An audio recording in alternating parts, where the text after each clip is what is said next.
আবু হুরায়রা একদিন বিশ্বনবীর দরবারে এসেছে, চোখ দিয়ে ধা ধা করে পানি পড়ছে। বিশ্বনবী বললেন, আবু হুরায়রা কেন কান্না করো তুমি? তুমি আমার সাহাবাদের মধ্যে সবচেয়ে ভদ্র সাহাবা, সবচেয়ে নম্র সাহাবা।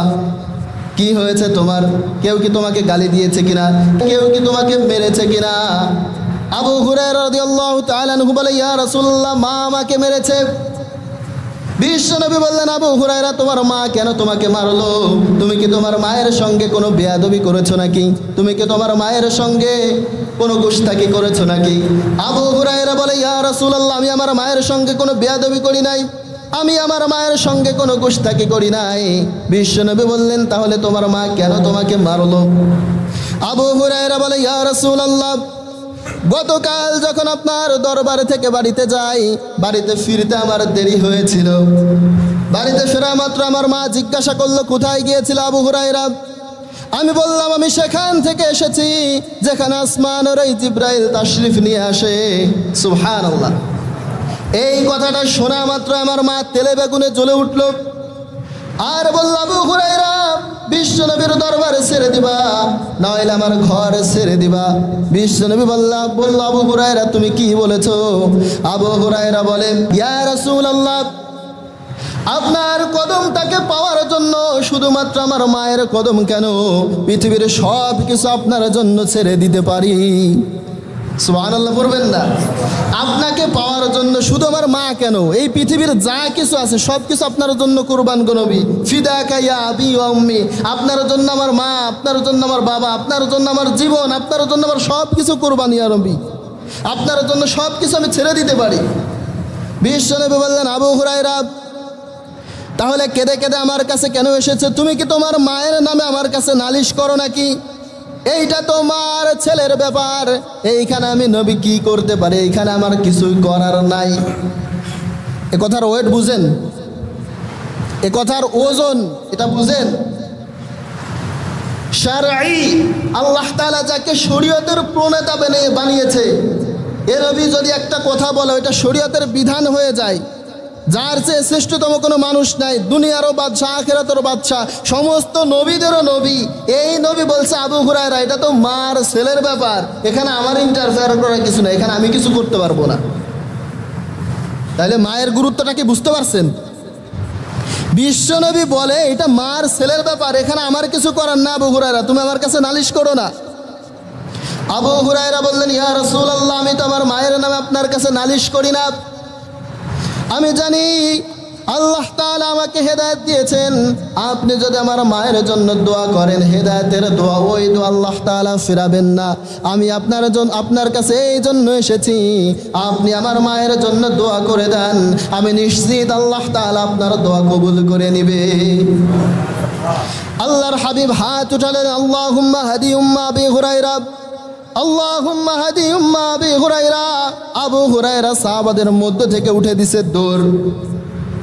সাহাবারা দেখলো, কি ব্যাপারে? আবু হুরায়রা কখনো জোরে হেঁটে যায় না, এই আবু হুরায়রা কখনো উঁচু আওয়াজে কথা বলে না, এই আবু হুরায়রা কখনো চিৎকার চেঁচামেচি করে না। সেই আবু হুরায়রা দৌড়ায় কেন? একজন জামা টেনে ধরলেন আর বললেন, আবু হুরায়রা, কোথাও কোনো সমস্যা হয়েছে কিনা?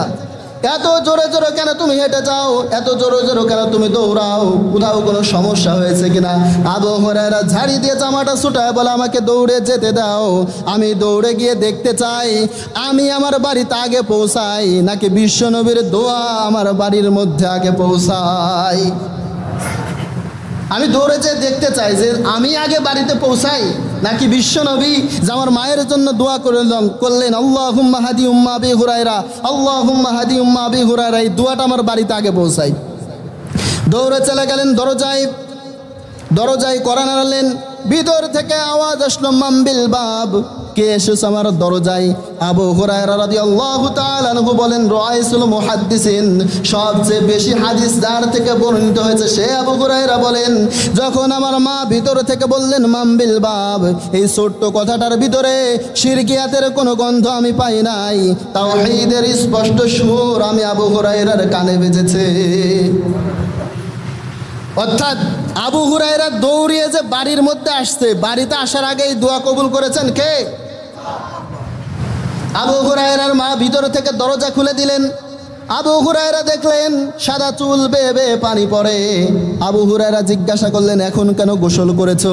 আবু হুরায়রার মা বলে, গতকাল তোমাকে যখন মেরেছি তখন আমি অনুতপ্ত হয়েছি।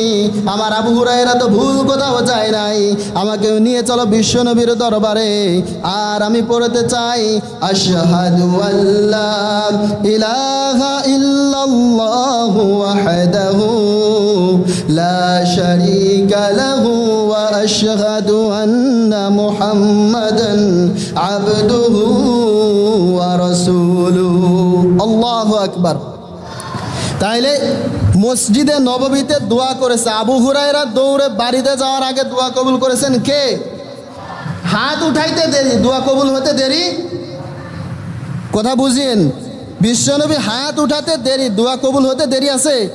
সেই নবী যখন এই মুনাফিকের জন্য দোয়া করলেন, আর দোয়া সাধারণ দোয়া না, নিজের জুব্বা খুলে দিয়েছে, থুথু মোবারক লাগিয়েছে, জানাজার নামাজে দাঁড়িয়ে দোয়া করে। আল্লাহ বলে, ও নবী, একবার আর দুইবার না, আপনি যদি তার জন্য 70 বার দোয়া করেন, আমি আল্লাহ দোয়া কবুল করব না। আমরা সবাই সর্বপ্রথম শুকরগুজার হচ্ছি মহান রব্বুল আলামিনের দরবারে, যে আল্লাহ তাআলা আমাদের সকলকে পবিত্র জুমার দিনে জুমার নামাজ আদায়ের উদ্দেশ্যে তার ঘরের মধ্যে একত্রিত করেছেন এবং খুতবা শুরুতে আগে ভাগে এসে বসার তৌফিক দান করেছেন। এজন্য খুশি হয়ে উচ্চ কণ্ঠে আল্লাহ তাআলা শুকরিয়া আদায় করছি, বলছি আলহামদুলিল্লাহ। আরও জোরে গলার আওয়াজকে বাড়িয়ে আমরা আল্লাহ তাআলা শুকরিয়া আদায় করছি, বলছি আলহামদুলিল্লাহ। এবং লক্ষ কোটি দরুদ ও সালাম মানবতার মুক্তির দূত, যার প্রেরণার মাধ্যমে আল্লাহ তাআলা পৃথিবীতে হেদায়েতের আলো জ্বালিয়েছেন, তিনি হচ্ছেন জনাব মুহাম্মদুর রাসূলুল্লাহ সাল্লাল্লাহু আলাইহি ওয়াসাল্লাম। সেই সাথে সাথে আমরা দোয়া করছি সেই সকল মর্দে মুজাহিদদের জন্য, যেনারা বদর, উহুদ, খন্দক সহ বিভিন্ন যুদ্ধের মাধ্যমে আমাদেরকে পর্যন্ত ইসলামকে পৌঁছে দিয়েছেন। আল্লাহ তাআলা সেই সকল সাহাবাদের কবরগুলোকে নূরের দ্বারা নূরান্বিত করুক, সবাই বলি আমিন। আমি খুতবার শুরুতে পবিত্র কোরআনের 3 নম্বর সূরা সূরাতুন নিসা এর 145 নম্বর আয়াত তেলাওয়াত করেছি। আল্লাহ তাআলা এখানে একটা শ্রেণীর কথা বললেন, ইন্নাল মুনাফিকিনা ফিদ দারকিল আসফালি মিনান নার ওয়া লান তাজিদ লাহুম নাসীরা। আল্লাহ তাআলা বললেন, নিশ্চয়ই মুনাফিকরা এরা যাবে জাহান্নামের তলদেশে এবং এরা এদের সাহায্যকারী হিসাবে কাউকে পাবে না। মুনাফিকের ভাইরাস থেকে বাঁচার দরকার আছে না নাই? খুব মারাত্মক বিষয়। নবী করিম সাল্লাল্লাহু আলাইহি ওয়াসাল্লাম একজন সাহাবা, ওনার নাম হচ্ছে হুযায়ফা ইবনুল ইয়ামিন। এই হুযায়ফার কাছে মুনাফিকদের একটা লিস্ট দিয়ে গেছিলেন। এখন হুযায়ফা এই মুনাফিকদের লিস্টের মধ্যে যাদের নাম ছিল, এরা যখন মারা যেত এদের জানাজায় অংশগ্রহণ করতেন না। ওমর রাদিয়াল্লাহু তাআলা আনহু যখন খলিফা, উনি হুযায়ফাকে লক্ষ্য করতেন যে হুযায়ফা কার জানাজায় যায় আর কার জানাজায় যায় না। কোন ওমর? অর্ধ পৃথিবীর খলিফা। কোন ওমর? যে ওমরের আমলনামাতে কোনো গুনাহ আছে। আহলে সুন্নাত আল জামাতের আকীদা হচ্ছে সাহাবায়ে কেরাম হচ্ছে মাসুম। ওমর রাদিয়াল্লাহু তাআলা আনহু একদিন রাতের বেলায় হুযায়ফার বাড়িতে গিয়েছে। হুযায়ফাকে ডেকে বললেন, হুযায়ফা, বিশ্বনবী যে তোমার কাছে মুনাফিকদের লিস্ট দিয়ে গেছে, এই মুনাফিকদের যে লিস্ট আছে এই লিস্টের মধ্যে দেখো আমি ওমরের নামটা আছে কিনা। হুযায়ফা ইবনুল ইয়ামিন ওমর রাদিয়াল্লাহু তাআলা আনহুর দিকে তাকিয়ে চোখ দিয়ে ধায়া ধায়া করে পানি ছেড়ে দিছে। হুযায়ফা বললেন, খলিফাতুল মুসলিমিন, আপনি আমার সরকার, আপনি তো চাইলেই আমার কাছ থেকে ফোর্স করে জোর করে আমার কাছ থেকে ওই লিস্টটা আপনি দেখতে পারতেন, আপনি কেন আমার কাছে অনুরোধ করেন? ওমর রাদিয়াল্লাহু তাআলা আনহু বললেন, হুযায়ফা, আমি তোমাকে লক্ষ্য করি, যখনই কোনো মুনাফিক মারা যায় তুমি তার জানাজায় যাও না। ও হুযায়ফা, দেখো আমার নাম তো এই লিস্টের মধ্যে আছে কিনা। যদি আমার নামটা থেকে থাকে, মুনাফিকের ভাইরাস থেকে দূর হয়ে আমি ভালো হয়ে যাব। সুবহানাল্লাহ। কোন ওমর? দুনিয়া থেকেই 10 জন ব্যক্তি জান্নাতের সার্টিফিকেট পেয়েছে, এর মধ্যে ওমরের নাম আছে না নাই? আশারে মুবাশশিরা 10 জন সাহাবা দুনিয়া থেকে জান্নাতের সার্টিফিকেট পেয়েছেন। সেই ওমর তালাশ করে যে মুনাফিকের লিস্টের মধ্যে তার নাম আছে কিনা। কোন ওমর? বিশ্বনবী বলে আমি আখেরি নবী, আমি হলাম শেষ নবী, আমার পরে কোনো নবী নাই। আমার পরে যদি কোনো নবী হয়ে যেত, আমার পরে যদি কেউ নবী হওয়ার মতো গুণাবলী সম্পন্ন হয়, সে হলো ওমর। আল্লাহু আকবার। সে ওমর রাদিয়াল্লাহু তাআলা আনহু যে হুযায়ফার কাছে খোঁজ নেয় যে হুযায়ফা, নবীজি সাল্লাল্লাহু আলাইহি ওয়াসাল্লাম যে তোমার কাছে মুনাফিকদের লিস্ট দিয়ে গেছে, ওই লিস্টের মধ্যে একটু দেখো তো আমার নাম আছে কিনা। এই মুনাফিকের ভাইরাস থেকে বাঁচার দরকার আছে না নাই? এটা হচ্ছে সবচেয়ে মারাত্মক ভাইরাস। এর চেয়ে নিকৃষ্ট কোনো জিনিস এই পৃথিবীর মধ্যে আর একটাও নাই। মুনাফিকের ভাইরাস বড় মারাত্মক ভাইরাস। আপনাদের কাছে কয়েকটা প্রশ্ন করি। কয়েকজন বড় বড় কাফেরের নাম কোন? আবু জাহেল, উতবা, শাইবা, আবু লাহাব, ওয়ালিদ ইবনে মুগিরা, ফিরাউন, নমরুদ, এরাই তো বড় বড় কাফের, ঠিক কিনা? যদি বুঝে থাকেন একটু উত্তর দেবেন। এই যে যেই লোকগুলার নাম বললাম এরা যাবে জাহান্নামের ভিতরে, ঠিক কিনা? এখন এদের ব্যাপার আল্লাহ তাআলা কোথাও বলে নাই এই যে লোকগুলা বড় বড় কাফের এইগুলা যাবে জাহান্নামের তলে, কিন্তু মুনাফিকদের ব্যাপারে বলে ইন্নাল মুনাফিকিনা ফিদ দারকিল আসফালি মিনান নার। মুনাফিকের ভাইরাস দিয়ে যেইটা মরবে, আবু জাহেল যাবে জাহান্নামে, ফিরাউন যাবে জাহান্নামে, নমরুদ যাবে জাহান্নামে, কিন্তু মুনাফিকের ভাইরাস নিয়ে যে মরবে সে যাবে জাহান্নামের তলে। নাউযুবিল্লাহ। তাহলে এটা কত মারাত্মক জিনিস বুঝতে পারছেন তো? যে পৃথিবীর কুখ্যাত বড় বড় যে কাফের, এই কাফেররা যাবে জাহান্নামের ভিতরে, আর মুনাফিকের ভাইরাস নিয়ে যেটা মরবে এটা যাবে জাহান্নামের তলে।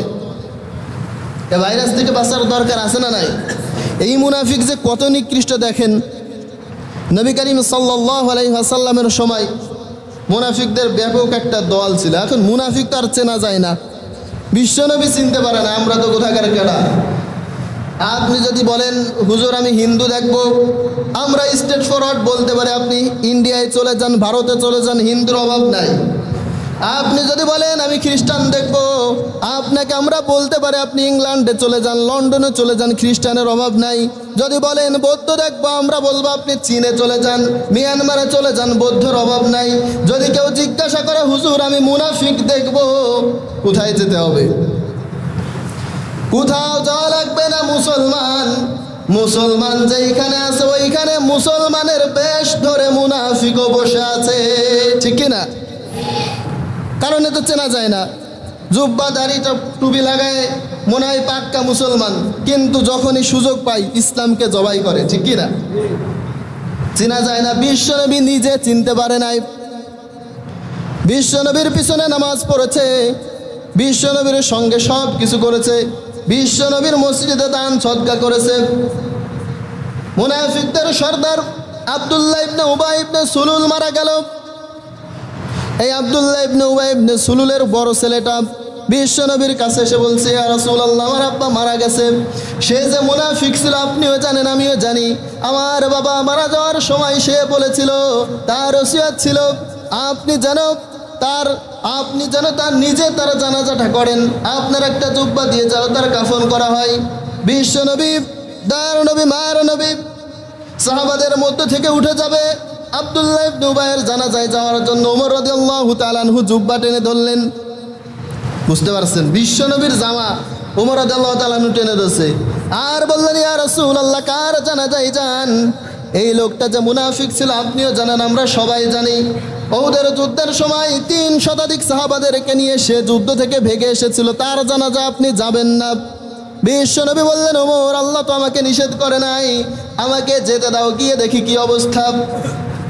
বিশ্বনবী নিজের জুব্বাটা খুলে দিলেন, তার মুখ থেকে থুথু মোবারক আব্দুল্লাহ ইবনে উবাই ইবনে সুলুলের গায়ের মধ্যে লাগিয়ে দিলেন যেন জাহান্নামের আগুন তার জন্য মাফ হয়। জানাজার মধ্যে যখন দাঁড়াবে আসমান থেকে জিবরাইল আমিন নেমে আসলেন আর আল্লাহ তাআলা ওহী নাজিল করে দিলেন কুরআনে কারীমের 9 নম্বর সূরা সূরাতুত তাওবাহের 80 নম্বর আয়াত আল্লাহ তাআলা নাজিল করে দিলেন, ও নবী ইস্তাগফির লাহুম আও লা তাস্তাগফির লাহুম ইন তাস্তাগফির লাহুম 70 মাররাতান ফালাই ইয়াগফিরাল্লাহু আকবার। আল্লাহ তাআলা ডেকে বলে, ও নবী, কার জানাজায় আপনি এসেছেন? আপনি কান খুলে শুনে নেন। এই লোকটার জানাজার মধ্যে দাঁড়িয়ে আপনি একবারও না দুইবারও নয়, আপনি যদি 70 বার আমি আল্লাহর কাছে ক্ষমা চান, আমি আল্লাহ তাআলা আপনার দোয়া কবুল করব না, এই মুনাফিককে আমি মাফ করব না। নাউজুবিল্লাহ। তাইলে এইটা কেমন ভাইরাস বুঝছেন? দোয়া করে কে? আখির জামানার পয়গম্বর, যার কোনো দোয়া মিস আছে? এই পৃথিবীতে যত ব্যক্তির দোয়া কবুল হয় তার মধ্যে সবচেয়ে শ্রেষ্ঠতম হচ্ছে বিশ্বনবী জনাব মুহাম্মদুর রাসূলুল্লাহ সাল্লাল্লাহু আলাইহি ওয়াসাল্লাম। সে দোয়া করতেছেন, আল্লাহ বলে, ও নবী, এই লোকটার জন্য একবার না দুইবার নয়, আপনি যদি তার জন্য 70 বার দোয়া করেন, দোয়া যিনি কবুল করবে না, আওয়াজ দিয়ে বলেন তিনি কে? বিশ্বনবী, যার কোনো দোয়া মিস নাই, কোনো দোয়া মিস হয় না, দোয়া করতে দেরি আছে, সাথে সাথে কবুল। এ নবী দোয়া করার সাথে সাথে কবুল হয়ে যায়। সেই নবী যখন মুনাফিকের জন্য দোয়া করে, আল্লাহ তাআলা কি বলে? একবার দুইবার না, যদি 70 বারও তার জন্য ক্ষমা চান, তার জন্য আমি আল্লাহ তাআলা ক্ষমা করব না, তা আপনার দোয়া আমি কবুল করব না। দোয়া করতে দেরি আছে, দোয়া যার কবুল হওয়া দেরি নাই। সে জায়নামাজের মধ্যে দাঁড়িয়ে নিজের জুব্বাটা খুলে দিলেন, থুথু মোবারক শরীরের মধ্যে লাগা দিলেন, এরপরও কবুল করে না কে? যার দোয়া করতে দেরি আছে, কবুল নাই। বুখারী মুসলিমের মধ্যে একটা হাদিস আছে, বিশ্বনবীর একজন সাহাবা, হাদিসের কিতাব আপনারা যারা পড়ছেন, হাদিসের কিতাব পড়তে গেলে একটা নাম কেউ কখনো বাদ দিতে পারবে না। ওনার নাম হচ্ছে আবু হুরায়রা রাদিয়াল্লাহু তাআলা আনহু। পুরুষ সাহাবাদের মধ্যে সবচেয়ে বেশি হাদিস ওনার থেকে বর্ণিত হয়েছে, রাইসুল মুহাদ্দিসিন যাকে বলা হয়। আবু হুরায়রা একদিন বিশ্বনবীর দরবারে এসেছে, চোখ দিয়ে ধা ধা করে পানি পড়ছে। বিশ্বনবী বললেন, আবু হুরায়রা, কেন কান্না করো তুমি? তুমি আমার সাহাবাদের মধ্যে সবচেয়ে ভদ্র সাহাবা, সবচেয়ে নম্র সাহাবা। কি হয়েছে তোমার? কেউ কি তোমাকে গালি দিয়েছে কিনা? কেউ কি তোমাকে বকা দিয়েছে কিনা? কেউ কি তোমাকে মেরেছে কিনা? আবু হুরায়রা রাদিয়াল্লাহু তাআলা আনহু বলে, ইয়া রাসূলুল্লাহ, মা আমাকে মেরেছে। বিশ্বনবী বললেন, আবু হুরায়রা, তোমার মা কেন তোমাকে মারলো? তুমি কি তোমার মায়ের সঙ্গে কোনো বেয়াদবি করেছো নাকি? তুমি কি তোমার মায়ের সঙ্গে কোনো গুস্তাখি করেছো নাকি? আবু হুরায়রা বলে, ইয়া রাসূলুল্লাহ, আমি আমার মায়ের সঙ্গে কোনো বেয়াদবি করি নাই, আমি আমার মায়ের সঙ্গে কোনো গুস্তাখি করি নাই। বিশ্বনবী বললেন, তাহলে তোমার মা কেন তোমাকে মারলো? আবু হুরায়রা বলে, ইয়া রাসূলুল্লাহ, গতকাল যখন আপনার দরবার থেকে বাড়িতে যাই, বাড়িতে ফিরতে আমার দেরি হয়েছিল। বাড়িতে ফেরা মাত্র আমার মা জিজ্ঞাসা করলো, কোথায় গিয়েছিল আবু হুরায়রা? আমি বললাম, আমি সেখান থেকে এসেছি যেখানে আসমানের এই জিবরাইল তাশরিফ নিয়ে আসে। সুবহানাল্লাহ।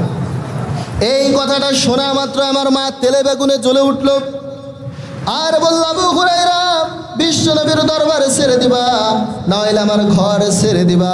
বিশ্বনবী বলল, আবু হুরায়রা, তুমি কি বলেছো? আবু হুরায়রা বলেন, ইয়া রাসূলুল্লাহ, আপনার কদমটাকে পাওয়ার জন্য শুধুমাত্র আমার মায়ের কদম কেন, পৃথিবীর সব কিছু আপনার জন্য ছেড়ে দিতে পারি। সুবহানাল্লাহ পড়বেন না? আপনাকে পাওয়ার জন্য শুধু আমার মা কেন, এই পৃথিবীর যা কিছু আছে সব কিছু আপনার জন্য কুরবান গো নবী। ফিদাকা ইয়া আবি ওয়া উম্মি, আপনার জন্য আমার মা, আপনার জন্য আমার বাবা, আপনার জন্য আমার জীবন, আপনার জন্য আমার সব কিছু কুরবান ইয়া নবী, আপনার জন্য সব কিছু আমি ছেড়ে দিতে পারি। বিশ্বনবী বললেন, আবু হুরায়রা, তাহলে কেঁদে কেঁদে আমার কাছে কেন এসেছে? তুমি কি তোমার মায়ের নামে আমার কাছে নালিশ করো নাকি? এইটা তোমার ছেলের ব্যাপার, এইখানে আমি নবী কি করতে পারি? এইখানে আমার কিছুই করার নাই। এ কথার ওয়েট বুঝেন, এ কথার ওজন এটা বুঝেন। শারঈ, আল্লাহ তাআলা যাকে শরীয়তের প্রণেতা বানিয়েছে, এ নবী যদি একটা কথা বলে ওইটা শরীয়তের বিধান হয়ে যায়। যার চেয়ে শ্রেষ্ঠতম কোনো মানুষ নাই, দুনিয়ারও বাদশাহ, আখিরাতেরও বাদশাহ, সমস্ত নবীদেরও নবী। এই নবী বলছে, আবু হুরায়রা, এটা তো মার ছেলের ব্যাপার, এখানে আমার ইন্টারফেয়ার করার কিছু না, এখানে আমি কিছু করতে পারবো না। তাহলে মায়ের গুরুত্বটা কি বুঝতে পারছেন? বিশ্বনবী বলে, এটা মার ছেলের ব্যাপার, এখানে আমার কিছু করার না। আবু হুরায়রা, তুমি আমার কাছে নালিশ করো না। আবু হুরায়রা বললেন, ইয়া রাসূলুল্লাহ, আমি তো আমার মায়ের নামে আপনার কাছে নালিশ করি না। আমি জানি আল্লাহ তাআলা আমাকে হেদায়েত দিয়েছেন, আপনি যদি আমার মায়ের জন্য দোয়া করেন হেদায়েতের দোয়া, ওই দোয়া আল্লাহ তাআলা ফিরাবেন না। আমি আপনার কাছে এই জন্য এসেছি, আপনি আমার মায়ের জন্য দোয়া করে দেন, আমি নিশ্চিত আল্লাহ তাআলা আপনার দোয়া কবুল করে নেবে। আল্লাহর হাবিব হাত উঠালেন, আল্লাহুম্মা হাদি উম্মা আবি হুরায়রা, আল্লাহুম্মা হাদি উম্মা আবি হুরায়রা। আবু হুরায়রা সাহাবাদের মধ্য থেকে উঠে দিছে দৌড়। সাহাবারা দেখলো কি ব্যাপারে, আবু হুরায়রা কখনো জোরে হেঁটে যায় না, এই আবু হুরায়রা কখনো উঁচু আওয়াজে কথা বলে না, এই আবু হুরায়রা কখনো চিৎকার চেঁচামেচি করে না, সেই আবু হুরায়রা দৌড়ায় কেন? একজন জামা টেনে ধরলেন আর বললেন, আবু হুরায়রা কোথাও কোনো সমস্যা হয়েছে কিনা? এত জোরে জোরে কেন তুমি হেঁটে যাও, এত জোরে জোরে কেন তুমি দৌড়াও, কোথাও কোনো সমস্যা হয়েছে কিনা? আবু হুরায়রা ঝাড়ি দিয়ে জামাটা ছুটায় বলে, আমাকে দৌড়ে যেতে দাও, আমি দৌড়ে গিয়ে দেখতে চাই আমি আমার বাড়িতে আগে পৌঁছাই নাকি বিশ্বনবীর দোয়া আমার বাড়ির মধ্যে আগে পৌঁছাই। আমি দৌড়ে যেয়ে দেখতে চাই যে আমি আগে বাড়িতে পৌঁছাই নাকি বিশ্বনবী যে আমার মায়ের জন্য দোয়া করলেন আল্লাহুম্মা হাদি উম্মা আবি হুরায়রা, আল্লাহুম্মা হাদি উম্মা আবি হুরায়রা, এই দোয়াটা আমার বাড়িতে আগে পৌঁছাই। দৌড়ে চলে গেলেন দরজায় কড়া নাড়ালেন, ভিতর থেকে আওয়াজ আসলো, মামবিল বাব, কে এসেছে আমার দরজায়?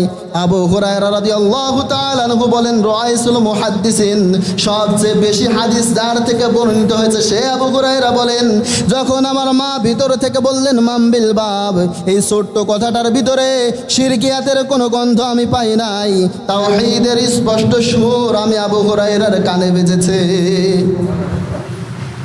অর্থাৎ আবু হুরায়রা দৌড়িয়ে যে বাড়ির মধ্যে আসছে, বাড়িতে আসার আগেই দোয়া কবুল করেছেন কে? আবু হুরায়রার মা ভিতর থেকে দরজা খুলে দিলেন। আবু হুরায়রা দেখলেন সাদা চুল বেয়ে বেয়ে পানি পড়ে। আবু হুরায়রা জিজ্ঞাসা করলেন, এখন কেন গোসল করেছো? আবু হুরায়রার মা বলে, গতকাল তোমাকে যখন মেরেছি তখন আমি অনুতপ্ত হয়েছি, আমার আবু হুরায়রা তো ভুল কোথাও যায় নাই, আমাকে নিয়ে চলো বিশ্বনবীর দরবারে, আর আমি পড়তে চাই আশহাদু আল্লা ইলাহা ইল্লাল্লাহু ওয়াহদাহু লা শারীকা লাহু ওয়া আশহাদু আন্না মুহাম্মাদান আবদুহু ওয়া রাসূলুহু। আল্লাহু আকবার। তাইলে মসজিদে নববীতে দোয়া করেছে আবু হুরায়রা, দৌড়ে বাড়িতে যাওয়ার আগে দোয়া কবুল করেছেন কে? হাত উঠাইতে দেরি, দোয়া কবুল হতে দেরি? কথা বুঝিয়েন, বিশ্বনবী হাত উঠাতে দেরি, দোয়া কবুল হতে দেরি আছে? সেই নবী যখন এই মুনাফিকের জন্য দোয়া করলেন, আর দোয়া সাধারণ দোয়া না, নিজের জুব্বা খুলে দিয়েছে, থুথু মোবারক লাগিয়েছে, জানাজার নামাজে দাঁড়িয়ে দোয়া করে। আল্লাহ বলে, ও নবী, একবার আর দুইবার না, আপনি যদি তার জন্য ৭০ বার দোয়া করেন আমি আল্লাহ দোয়া কবুল করব না। তাহলে এটা কত মারাত্মক ভাইরাস, বুঝতে পারছেন? এ নবী যার হাত উঠানো লাগে না মিয়া। পবিত্র কোরআনের ২ নম্বর সূরা সূরাতুল বাকারার ১৪৩ নম্বর আয়াত আছে, যেখানে আল্লাহ তাআলা কিবলা পরিবর্তনের ঘটনা বর্ণনা করেছে। বিশ্বনবী জনাবে মুহাম্মদুর রাসূলুল্লাহ সাল্লাল্লাহু আলাইহি ওয়াসাল্লামের উপরে যখন নামাজের আয়াত নাজিল হলেন, এখন মদিনায় যাওয়ার পরে ওখানকার সমস্ত নতুন নতুন যারা মুসলমান হয়েছে সাহাবায়ে কেরাম, এরা ছিল ইহুদি, আর ইহুদিদের কাছে বাইতুল মুকাদ্দাস এটা একটা সম্মানের জায়গা ছিল। ওরা যে ধর্ম গ্রহণ করে, ওদের ধর্মের যে মূল স্টেশন সেটা ছিল বাইতুল মুকাদ্দাসে। তো নামাজের আয়াত যখন নাজিল হলো, বিশ্বনবী দেখলেন যে আমার কাছে যারা ইসলাম ধর্ম গ্রহণ করেছে এরা পূর্বে ছিল ইহুদি। বিশ্বনবী জনাবে মুহাম্মদুর রাসূলুল্লাহ সাল্লাল্লাহু আলাইহি ওয়াসাল্লাম বাইতুল মুকাদ্দাসের দিকে ফিরে নামাজ পড়া শুরু করলেন। সমস্ত সাহাবারা খুশি। এখন আল্লাহর হাবিব বাইতুল মুকাদ্দাসের দিকে ফিরে নামাজ পড়ে, কিন্তু অন্তরের মধ্যে একটু চাওয়া যে আল্লাহ, মক্কা থেকে কাফেররা আমাকে তাড়ায় দিল, আমি যদি মক্কার দিকে ফিরে নামাজ আদায় করতে পারতাম। হাত উঠায় কখনো দোয়া করে নাই এ নবী, হাত উঠায় দোয়া করেন না, আল্লাহর কাছে চায়ও নাই, শুধু অন্তরে মনের মধ্যে আছে যে আল্লাহ, এই বাইতুল মুকাদ্দাস থেকে ফিরে যদি আমি বাইতুল হারামের দিকে, মক্কার দিকে ফিরে, কাবার দিকে ফিরে নামাজ আদায় করতে পারতাম। প্রত্যেকবার নামাজ পড়ার আসমানের দিকে তাকায়, এই তাকানোটা আরশের উপর থেকে দেখেন কে?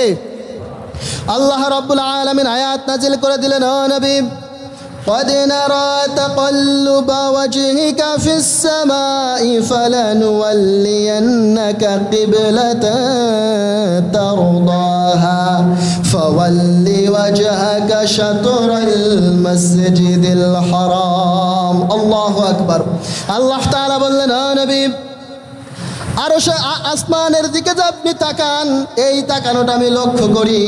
আর দেরি নয়, বিশ্বনবী জনাব মুহাম্মদুর রাসূলুল্লাহ নামাজের মধ্যে ছিলেন, নামাজের মধ্যে আয়াত নাজিল হলো, সাথে সাথে বাইতুল মুকাদ্দাস থেকে ফিরে বাইতুল হারাম কাবার দিকে নামাজের মুসল্লাটা ঘুরায়া নিলেন। তো কথা বুঝেন, যে নবীর দোয়া করাই লাগে না, মনে মনে চাইলেই কবুল করে কে?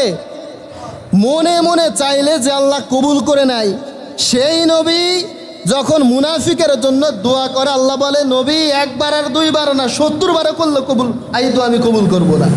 তাহলে এটা কত মারাত্মক ভাইরাস, বুঝতে পারছেন তো কথা?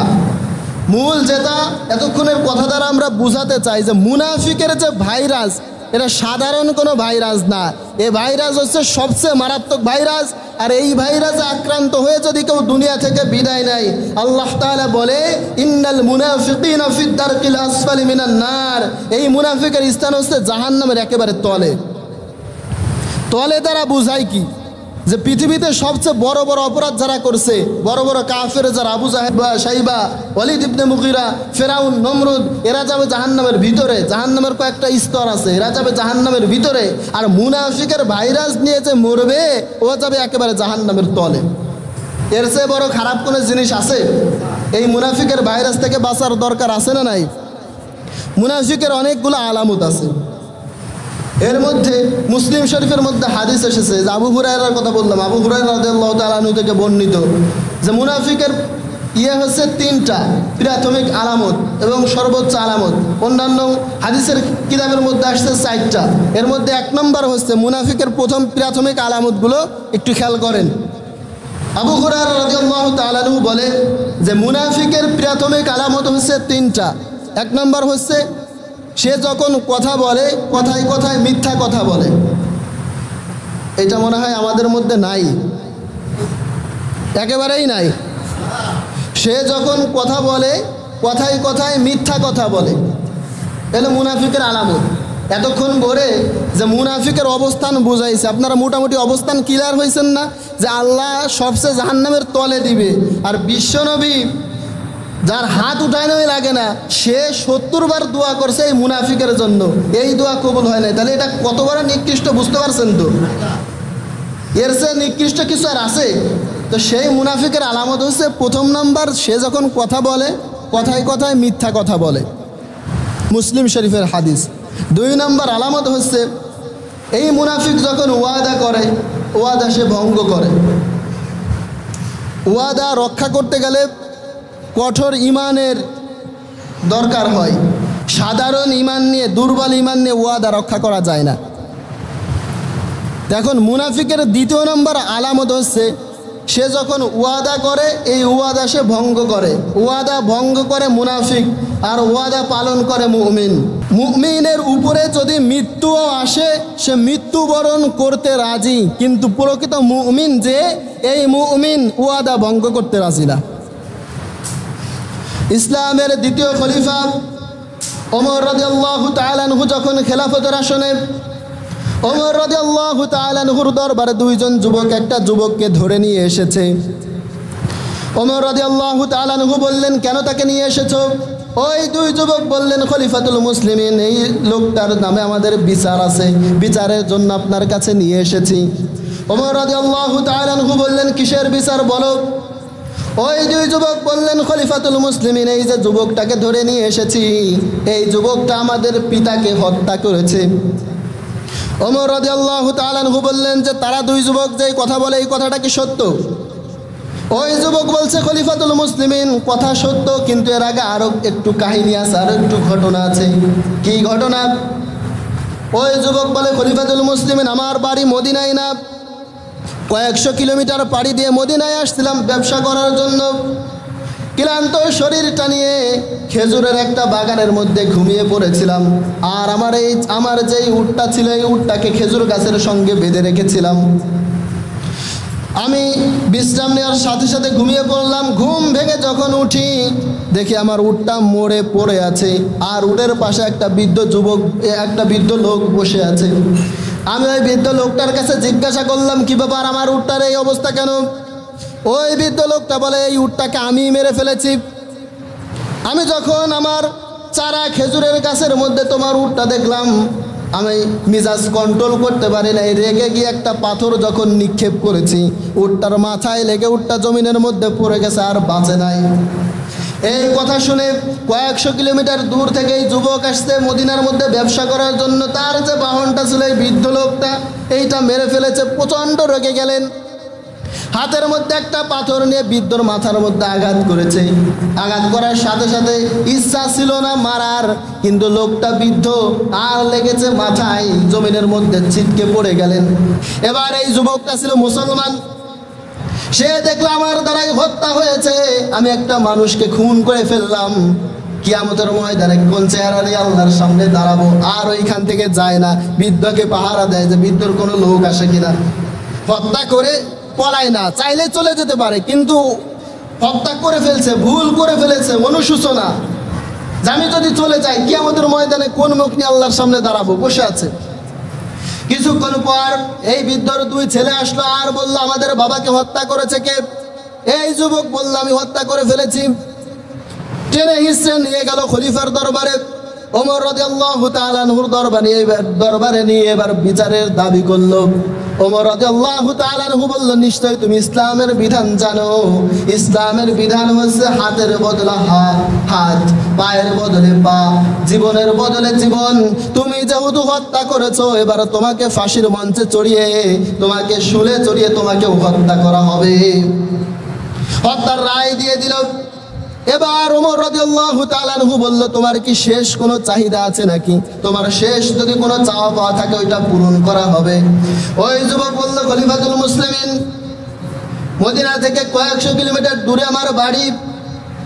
আপনি যদি আমাকে অনুমতি দেন, আমার কাছে কিছু ইহুদিদের দেনা পাওনা রয়েছে, আপনি যদি আমাকে একটু সময় দেন, আমি তাহলে ওই দেনা পাওনাগুলো মিটিয়ে আসতে পারি।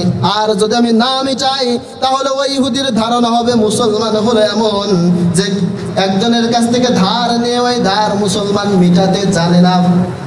ওমর রাদিয়াল্লাহু তাআলা আনহু বললেন, তোমাকে যদি ছেড়ে দেয় আর তুমি যে আসবে না, এই গ্যারান্টি কে দিবে? এই গ্যারান্টি যদি তুমি দিতে পারো, তাহলে তোমাকে আমি ছাড়তে পারি। মদিনার মধ্যে এমন কি তোমার কোনো লোক আছে, এমন কি তোমার আত্মীয় স্বজন আছে যে তোমার জিম্মাদারি হবে? তোমার জিম্মাদার যদি হয়ে যায়, তাহলে তোমাকে আমি ছেড়ে দিব। ওই যুবকটা বলল, খলিফাতুল মুসলিমিন, মদিনার মধ্যে আমার পরিচিত কোনো লোক নাই।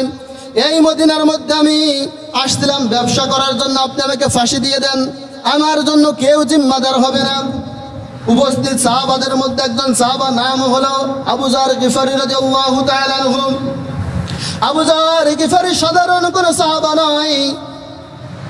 কিতাবের মধ্যে এসেছে, হযরত আবু যর গিফারি খাদেম খায়রুল বাশার, খিদমত মে জিন্দেগি ভর না বানায়া আপনা ঘর।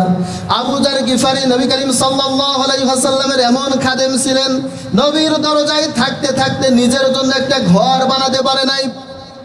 এই আবু যর গিফারি রাদিয়াল্লাহু তাআলা আনহু দাঁড়িয়ে গেলেন, খলিফাতুল মুসলিমিন, আমাকে জিম্মাদার করে নেন আর যুবকটাকে ছেড়ে দেন।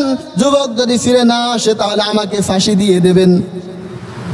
যুবককে ছেড়ে দেওয়া হলো। আর বলা হলো, আরবি মাসের প্রথম জুমায় তোমার বিচার হবে, জুমার আগেই কিন্তু তুমি মদিনার মধ্যে চলে আসবা।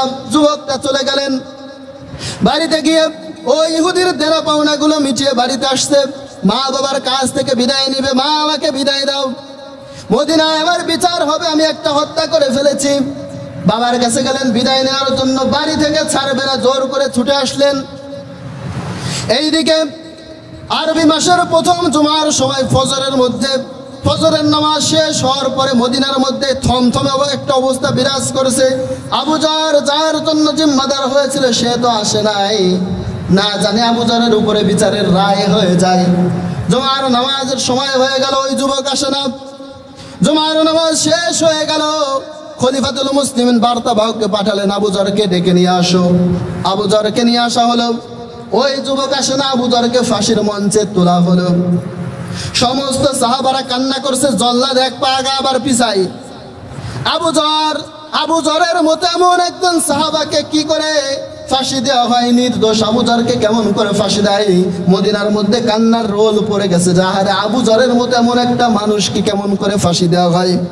জিবরাইল আমিন একবার নবীর দরজায় এসেছে, বিশ্ব নবীর কাছে বলে, ইয়া রাসূলুল্লাহ, ওই যে আপনার সামনে দিয়ে চাদর মুড়ি দিয়ে একজন হেঁটে যায়, তাকে কি চিনেন?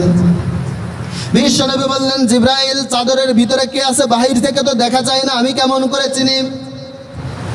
জিবরাইল আমিন বলে, ইয়া রাসূলুল্লাহ, ওই যে চাদর মুড়ি দিয়ে যেই ব্যক্তিটা হেঁটে যায়, এই চাদরের নিচেই যেই সাহাবা রয়েছে তিনি হচ্ছেন আবু যর। সুবহানাল্লাহ পড়বেন না? দেখা যায় না বাহির থেকে। জিবরাইল আমিন বলছে চাদরের ভিতর দিয়ে যে ব্যক্তি যায় হলো আবু যর।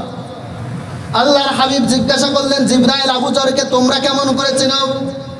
বাহির থেকে দেখে আমি নিজেই চিনতে পারছি না, তোমরা কেমন করে চিনো? জিবরাইল আমিন বলে, আমি শুধু না, আসমানের যত ফেরেশতা রয়েছে আল্লাহ তাআলা সমস্ত ফেরেশতাদের মধ্যে আবু যরকে পরিচয় করিয়ে দিয়েছে। দুইটা কারণে দিয়েছে। আবু যর যখন রাতের বেলায় শুতে যায়, কারো কোনো ক্ষোভ রাখে না, সবাইকে মাফ করে দেয়। আর পবিত্র কুরআনের মধ্যে একটা সূরা রয়েছে, সেই সূরার নাম হচ্ছে সূরাতুল ইখলাস। এই সূরার ইবাদত আবু যরের আমলনামায় যত বেশি রয়েছে, এই মদিনার মধ্যে কোন সাহাবার আমলনামায় এই সূরার আমল তত নাই। এমন একজন সাহাবাকে ফাঁসির মঞ্চে উঠিয়েছে, জল্লাদ এক পা আগায় তার এক পা পিছায়। ইতিমধ্যে একজন সাহাবা ডেকে বললেন, খলিফাতুল মুসলিমিন, বিচারটা থামায় দেন। ওই যে দেখেন মদিনার বালুচরগুলো উড়িয়ে, ধুলাবালুগুলো উড়িয়ে কে যেন আসে। অপেক্ষা করার পরে দেখলেন ওই যে যুবকটা, যেই যুবকের জিম্মাদার আবু যর হয়েছিল, ওই যুবকটাই ঘোড়া দৌড়িয়ে হেঁটে এসেছে। সুবহানাল্লাহ। জিজ্ঞাসা করলেন যে কি ব্যাপার, তুমি এত দেরি হলো কেন? ওই যুবকটা বলতেছে যে খলিফাতুল মুসলিমিন, আমার ঘোড়ার জিন পশ ভেঙে গিয়েছিল, যদি ঠিক থাকতো তাহলে নামাজের আগে আসতাম। আল্লাহু আকবার। বললেন, তুমি যদি চাইতে তাহলে থেকে যেতে পারতে, তোমার উপরে মৃত্যুদণ্ড দেওয়া হতো না, কেন চলে আসলা? ওই যুবক বলে, খলিফাতুল মুসলিমিন, এই কারণে চলে এসেছি, যদি আমি না আসতাম তাহলে বিধর্মীরা বলা বলি শুরু করতো, একজন মুসলমান ওয়াদা করে ওয়াদা রক্ষা করতে জানে না। জীবন চলে যেতে পারে, মৃত্যু হয়ে যেতে পারে, ফাঁসির মঞ্চ আমাকে চড়াইয়া দেওয়া হতে পারে, এরপরে ওয়াদা যে করেছি ওয়াদা আমি ভঙ্গ করব না। আল্লাহু আকবার। এবার ওমর রাদিয়াল্লাহু তাআলা আনহু আবু যরকে নামিয়ে দিলেন, আর বললেন, আবু যর, কেন তুমি জিম্মাদার হয়েছিলে? আবু যর বললেন, খলিফাতুল মুসলিমিন, বিধর্মীরা যেন এইটা বলা বলি করতে না পারে, একটা মুসলমান বিপদে পড়েছে, অন্য মুসলমান সাহায্য করে না। এই কথা শুনে ওই দুই যুবক বললেন, খলিফা, বিচার থামায় দেন, আমাদের এর উপরে কোনো অভিযোগ নাই, তাকে আমরা মাফ করে দিলাম। ওমর রাদিয়াল্লাহু তাআলা আনহু বলে, কেন মাফ করে দিলে? এই দুই যুবক বলে, আমরা এই কারণে মাফ করে দিলাম, বিধর্মীরা যেন বলা বলি করতে না পারে, একটা যুবক অনিচ্ছায় ভুল করে আমাদের বাবাকে হত্যা করেছে, এইটা জানা সত্ত্বেও মুসলমান অপর মুসলমানকে মাফ করতে জানে না। আল্লাহু আকবার। তো আমরা ওয়াদার গুরুত্ব বুঝাইতেছিলাম যে মৃত্যু হয়ে যেতে পারে, ফাঁসির মঞ্চে চড়াতে পারে, এরপরেও মুমিন ওয়াদা করে ওয়াদা ভঙ্গ করে। মুনাফিকদের 3 নম্বর যে আলামত, সেটা হচ্ছে 1 নম্বর থেকে 3 নম্বর বলি। 1 নম্বর হচ্ছে কথা যখন বলে মিথ্যা কথা বলে, ওয়াদা করে ভঙ্গ করে, আমানতের খেয়ানত করে। অন্য হাদিসের মধ্যে আরেকটা আসছে, যখন সে ঝরকা বিবাদের মধ্যে জড়াই, মুখ দিয়ে শুধু গালিগালাজ করে। এতক্ষণ যারা আলোচনা শুনছেন বুঝতে পারছেন মুনাফিক সবচেয়ে খারাপ, ঠিক কিনা? এই যে মুনাফিকের আলামতগুলো, এইগুলো যদি কারোর মধ্যে থাকে সে মুনাফিক। এখন এই আলামতগুলো থেকে বাঁচার দরকার আছে না নাই? আল্লাহ তাআলা আমাদের সকলকে বেঁচে মুমিন হওয়ার তৌফিক দান করুন।